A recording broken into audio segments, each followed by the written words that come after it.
All right, guys, as you're at home right now and you're working on a weekend or you're working during the week when things are a little slow during this time, and you're wondering, where do I start? Where do I focus my time and efforts to try to become better in the next 30 days, 60 days, 120 days, over the next 1 to 3 years? But what can I do right now? Where do I focus my time? We put together a list for you, a chart of what we call our critical questions you should be answering. And it's really 5 focal areas that we think that you can prioritize your efforts. And I'd like to share that with you. So what we're looking at is 5 critical questions that you should be answering. And the first area we talk about is your team. Are you exploring ways to communicate and work better together? And that's with your employees, your business partners. How are you coming together? What are the lines of communication? Um, who is responsible for what areas? Who has the priorities? Have they been communicated to one another? Just, are you communicating effectively? And one fun aspect that we use of that sometimes is a personality profile. And I like to use 16 personalities. It's a website that you can go out and take a free personality profile, and it's fun to compare with one another how you chart out and how you respond to different factors in your life and in your work. And it's just a really neat profile set up the way that they provide that to you. Now, I would caution you about personality profiles. We're not licensed trained psychologists, and most likely neither are you. So I would not really put a lot of reliance on that for hiring and terminations and unless you're a licensed psychologist and can understand that. I will look at it just as a fun feature to try to open up the conversation and discussion to work better together. But take a look at your organizational structure. How was it laid out? Who do you report to? How do you communicate with one another? Who do you go to when you have an issue or a problem?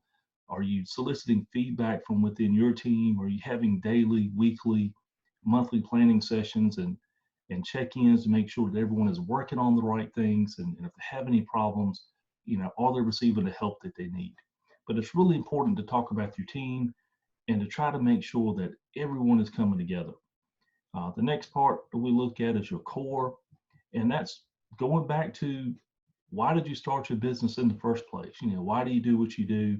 Understanding what your vision is and what you're trying to accomplish. What does success look like for you? What values and belief sets that you have? So what are your core values? What's your vision? What are the competencies, the skill sets that set your business and you and your team apart from the competition and from anyone else in that industry that you're competing in? So make sure that everyone understands the vision of the company, what values that you are trying to live by through your business and in your personal life, and what you're trying to communicate to your customers and everyone else that interacts with your business. So make sure you understand those strengths and weaknesses, those core competencies, what makes you stand out, and make sure you document those on your website and in social media, and they're part of the daily habits in your business. Next part is operations, the operational aspect. Are you documenting your processes so the team knows how to perform efficiently and effectively? Workflows, processes, procedure manuals. Are you responding the same way each time? So if someone else steps in your place to take your position for a couple of days, or you're not available and a customer calls in, can you guys respond the same way each time or through the same process? So looking at sales, marketing, your costs, your spending, the product and service delivery, just, do you have a consistent process and workflow in the critical touch points and aspects of your business? So make sure you revisit those, find the bottlenecks, find the pain points, try to remove those, overcome it, and make sure it's documented well so that everyone can follow it. Finances. Do you have access to and know your most important numbers? Is your accounting system up to date? Are you able to provide the financial reports, the timely reconciliations of what you need to make a good business decision? Are you able to look at data trends? Can you see annual comparisons, monthly comparisons? Can you see a rolling 12-month comparison to look at trends and what's happening in your business? Make sure you have identified the key performance indicators and the leading indicators that will help you to know if changes, processes you put in place, decisions and strategies that you have, are they working effectively? Can you measure and monitor that and know when something is out of kilter or something gets off? So make sure that you spend some time, take some effort to get your accounting system up to date and to be able to provide you the critical information that you need. Next part of your customers. Are you concerned about your physical facilities?